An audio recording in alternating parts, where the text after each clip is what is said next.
Si Secretary Jess Duresa, ating Presidential Advisor on the Peace Process. Nasa kabilang linya po. Secretary, magandang umaga po. Merry Christmas. Hi, Vice. Opo. Good morning. Opo. Kayo ba'y nasa abroad o dito lang sa Pilipinas? Kararating ko lang kagabi, Opo. midnight. Opo, sa kayo galing Kumusta po? ko dito?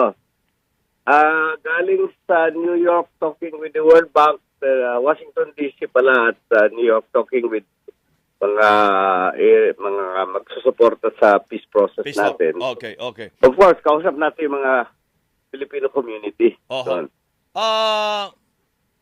Yung peace talk, may binabanggit to si Pangulong Duterte na yung peace talk mukhang nagkakaproblema dahil ang gusto ho ng CPP, NPA, NDF ay palayain mo na ang mahigit sa 100 mga political prisoners. So ano po ang latest dito? Well, sa pagkakaalam ko, dahil I've been out for about 9 days, nababasa ko yung mga reports at action taken on the government side at ang sinasabi din ng CPP, NPA, itong mga ganitong mga hiccups kung sa ano yan o mga problema, these are all eventually be manageable. Hindi naman smooth always ang work for peace. So, expected din yung may mga ganong mga obstacles, but we know that the goodwill between two sides can keep the peace talks going naman. So, Opo. nakita ko nga yung headline ng Philippine Star ngayon, no Oo, more peace opo. talks na. Ito ho kasi ang Pero binanggit nilagyan na. Mabuti na lang nilagyan ng question. Nilagyan naman ng question mark.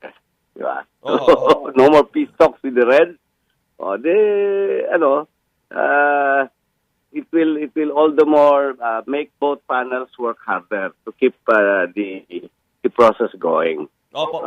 Opo. Ang binanggit ho ni Pangulong Duterte, narinig ko to, na masyado nang nagbigay siya, lalo't pinalaya na niya yung mga leader, at ngayon nga din, nasa Norway na, yung 130 pesos na hiningi nila, sabi niya, na-release, I said, no, I cannot. As a matter of fact, I considered too much, too soon.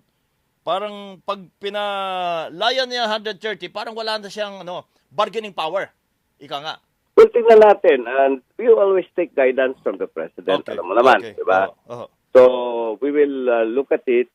Pero ang total kasi na number of prisoners ng CPP and PNDF ay about mga 500 yan. Okay? Na-release na natin 20, more or less initially, dahil kailangan sa peace negotiation sila, no?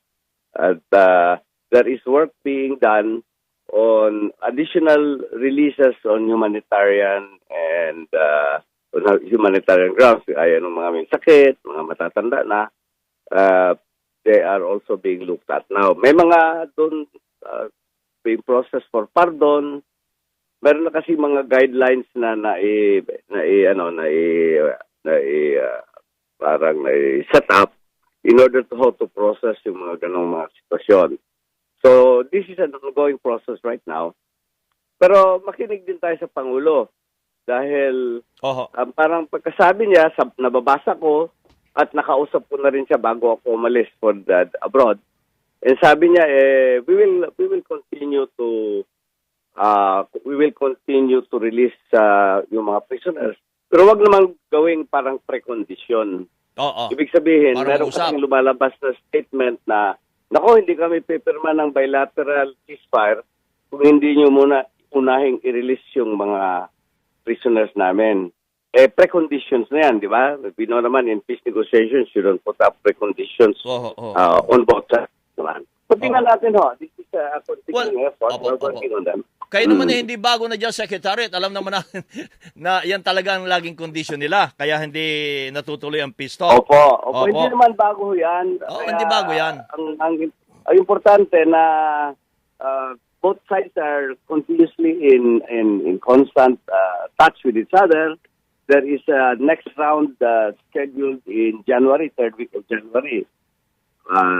Next round siya. Doon is take up on the table siguro yung bilateral ceasefire at continuation of the talks there. Okay.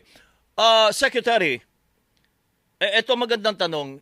ang CPP, NPA, NDF ba, leaders, ay may control pa sa mga NPA na nasa kabundukan, nasa kagubatan, sapagkat ang Pangulo mismo ay nagbanta na huwag ninyong pakialaman yung mga construction company na sinusunog ang mga construction equipment. So sila ba talaga ay may control na? Sila ba ay pag nagkaroon po ng peace of agreement, wala nang gagalaw na NPA, wala nang loose army ang NPA na katulad ng nangyayari sa MNLF at saka MILF? Well, madaling sabihin yan kasi pag i-assess. Pero we'll go by what we see. For example, nang nag-declare ng unilateral ceasefire, both sides, wala naman tayong nakita may malaking pakpakan, di ba? Is that not an indication that meron silang command and control? Alam naman natin, hindi total. That is also true for all, di ba? Si MILF, MNLF, hindi naman lahat kanilang mga armado They directly will take commands from them. But we are seeing now, if you ask me, my assessment is that, of course, ang leadership nila, sumusunod pa yung mga kadre nila sa leadership dahil sana kung nag-declare sila ng unilateral ceasefire, walang sumunod masyado at may bakbakan pa on the ground. There is none, as you will notice. Di ba? Opo. So you cannot diminish the effort to engage them just because there are suspicions o nagsasabi na wala silang command and control sa puwersa nila dahil ang indications nakikita namin na meron silang command and control. Okay. But not totally naman, di ba? That is true for all armed groups naman. May mga breakaway groups. So paano ang report na nakukuha ho namin mula sa mga bus operators sa South, tuloy-tuloy pa extortion ng NPA.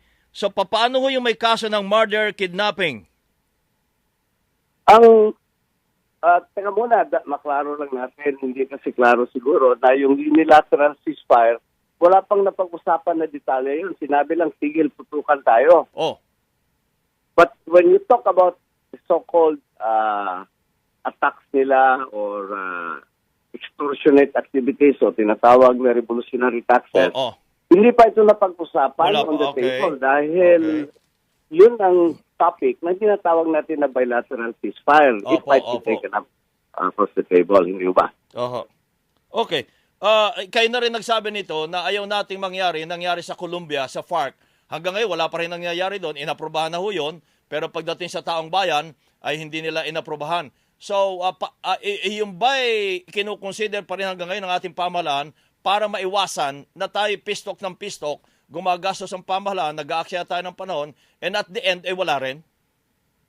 Hindi. Kaya nga, nakita rin natin, we're learning from that lesson in Colombia.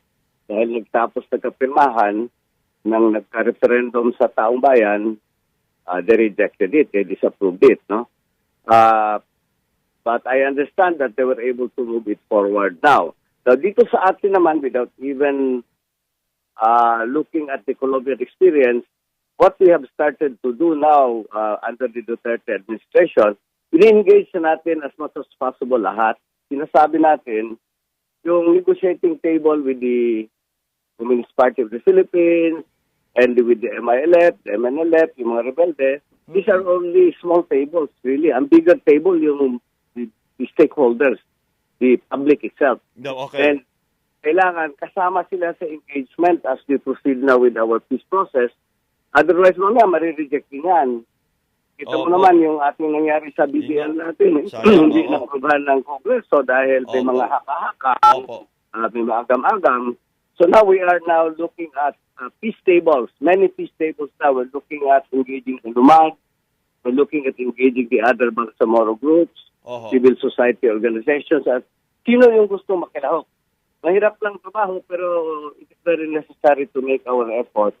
Na pag may matapos tayong agreement o kasunduan, parang naintindihan lahat ng taong bayan. Nakikita mo na ulit ngayon, bagong approach natin, we are very transparent in our peace talks. We even allow media to come during our negotiations. Report agad sila. Diba? So, ganun yung efforts na natin.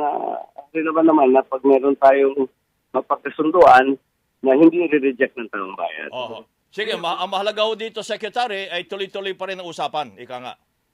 At tuloy-tuloy po. Opo. At saka itong mga humps and bumps along the way, expected po yan. Opo. Di ba? Opo. Okay So, naman may experience. na-monitor mo na rin lahat na sa mga nakaraang taon. May mga ganong mga issues but it should keep us more inspired to keep the course, so to speak. Okay. Stay the course. Opo. Maraming salamat po, Secretary. Magandang umaga po. Merry Christmas and good luck. Thank you po. Opo. Morning to all. Opo. Si Secretary Jess Dureza, Presidential Advisor on the peace process.